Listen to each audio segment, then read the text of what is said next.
Are we in a golden age of filmmaking or a Great Depression? Let's talk about it. Right now, the film industry is a weird, almost schizophrenic moment. On one hand, you have massive blockbusters, films like Top Gun Maverick or Dune, ranking in the hundreds of millions of dollars budget. Well, they're proving that cinema isn't dead, right? But then on the other hand, you have the smaller studio films, and those are flopping left and right. The traditional mid-budget storytelling is almost vanishing. So what's going on? Are we in a golden age of filmmaking, or are we witnessing the industry's Great Depression? And I think it depends. It depends on where you're standing. Let's start with the studio system. The major studios are struggling.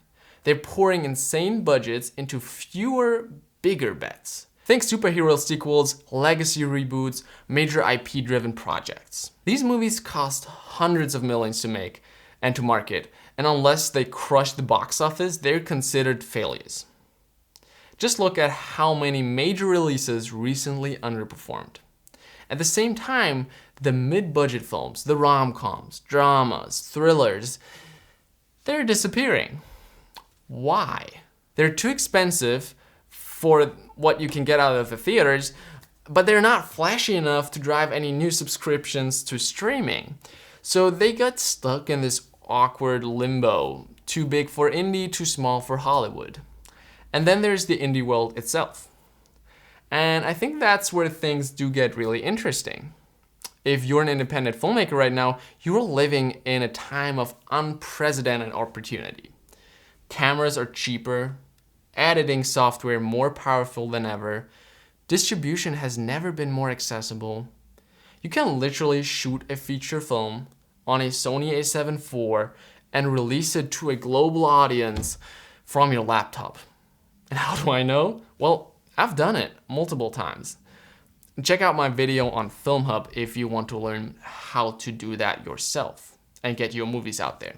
When I recently received my new sound recorder, the D80 DX-TX, in the mail, I thought to myself, this is truly the golden age of filmmaking. A $500 device that isn't just a transmitter, but also records sound without clipping, integrates timecode, and is small enough to just stick onto your boom pole. That's some serious equipment, and almost for us indie filmmakers, eliminating the need for a sound mixer. And that's just one of the crazy systems that have become so accessible to us indie filmmakers. And don't even get me started on AI. Anyways, there's a massive hunger for authentic, original, creative, and fresh stories. People are tired of the recycled plots. They want something real, something bold, something personal. But let's not romanticize it. Indie filmmaking is incredibly hard. Really hard. You're always working with a tight budget, small crews, little to no safety net. You have to be real creative, not just in your storytelling, but how you tell it and how you use your existing funds. You're not just going to be the director, you're also going to be the marketer, the distributor, and sometimes the catering service. And there's the challenge of standing out. The sheer volume of content being uploaded daily is staggering. So even if you make the greatest film, it doesn't guarantee anyone will watch it. And I think here's the thing. The divide is growing. We're headed for a split in the filmmaking world. On one side, you have the mega studio blockbusters, films that are made for IMAX, global appeal, billion-dollar profits. And on the other side, you'll have the rise of high-quality, low-budget indie films, crafted by passionate creators who understand story, they move fast, and especially efficiently. For those indie films, the $50,000 to $500,000 range, it's fine to only make back $500,000, And that is achievable with streaming. But if you produced a $10 million film, low to medium budget in Hollywood terms, and you only make back the same amount of money, well, it's a flop, right? And that's the middle ground of films, and it's dying. There's just not enough return and investment for studios to make those $20 to $40 million dramas or comedies if no one goes to watch them in the theaters. Yeah, well, and they don't draw anyone to the streaming either. So the question is, where do you fit in? If you are a filmmaker today, you need to pick a lane.